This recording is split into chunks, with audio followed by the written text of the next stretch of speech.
Okay, Sunday the 2nd of May, I am making 2 self-watering wicking barrels for tomatoes. Going to try it this year. I've seen a lot on YouTube about it from this old farmer in Oklahoma. So we're going to try it. Let me flip this around. You can use about anything, but I got these big blue barrels at Lowe's.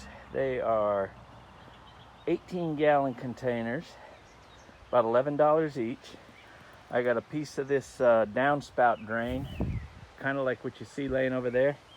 Comes in a 12-foot section. I don't need that much. I've already cut what I need. Okay, one's going to go in there like so. Sorry, my nose is running. And the other one goes in there like so. All right, got my watering pipe already cut. You cut it on an angle so it doesn't sit flat on the bottom.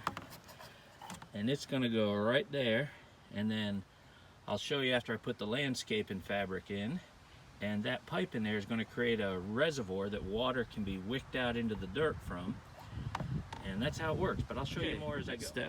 Next step is to take your drill. I've got a 1/4 inch bit on here. I've measured up on the inside. Let's see if you can see the mark there. Okay, so I measured up 3.5 inches from the bottom.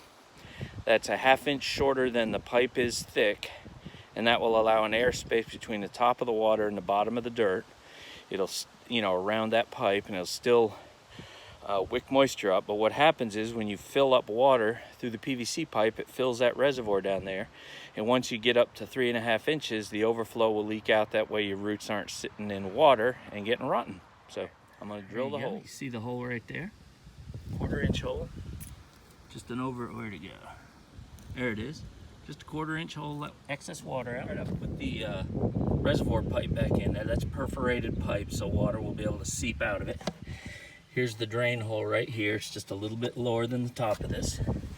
And you want your openings of your pipes to be near the drain hole, because we're going to cover this up with fabric, and we don't want dirt getting down in there and clogging that ability to drain.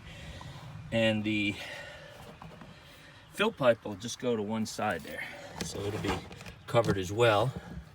Once I fill the, let me turn this around. Once I fill the soil about halfway, first thing I'm going to put in is this Performance Organics all-purpose fertilizer. It's kind of a slow release.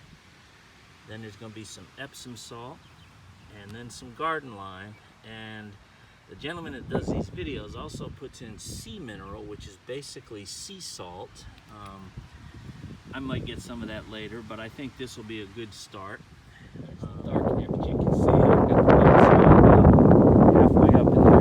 By the way, I'm using Stay Green potting mix from Lowe's. It was a good buy on it. You could use any of their pot mix, I'm sure. Just make sure it's container mix. It's got lighter material in it. It's got good drainage, it's got nutrients in it, some organic material. Don't use regular garden soil, it'll pack down too much. It's not very nutrient rich. Plus we're going to be feeding this too, so it's going to be better. First up is the Miracle Grow Performance Organics granular fertilizer. It looks like pebbles, little tiny stones. Use a 1/2 cup of that. Switch hands. Okay, here we go. And we're just going to take this and sprinkle it all around. Not to be too fancy. We're going to put this fertilizer and these amendments down deep so the roots don't get into them until they get established. Organic garden lime. Looks exactly like the other stuff, only this is lime. It's a 1/4 cup. And we're just going to sprinkle that all around in here. And last but not least, Epsom salt. Got about 1/8 of a cup. Doesn't have to be really exact, just don't pour the whole bag in as he says in his video, but I already knew that anyway. Okay, now what I'm going to do is I'm going to throw a little bit of soil, just a scoop over that, mix it up a little bit, and then we'll put the rest of the soil in. We'll be ready to plant. I've got the tubs filled and leveled and in their spot. This is a good spot for tomatoes. It'll get about 6 hours or so of sunshine a day, which is plenty.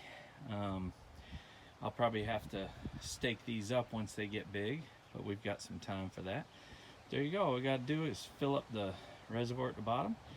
Plant tomatoes. More potting mix in the shed. This is just to top them off. I wanted to level up higher, so I used some Miracle Grow potting mix. Same difference. It's all built for the same use. So anyway, I'm gonna get the hose out and I'll show filling up the reservoir, which will be exciting. I'm filling the second one. I don't think I was filming on the first one. And let's see, there's the drain hole. The first one took quite a bit of water, so when you see it come out of there, we'll know the reservoir is full.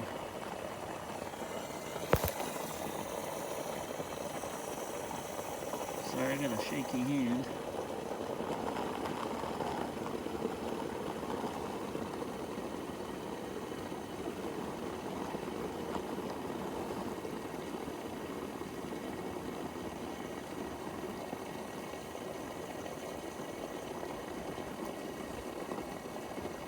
Alright, there we go, starting to bubble.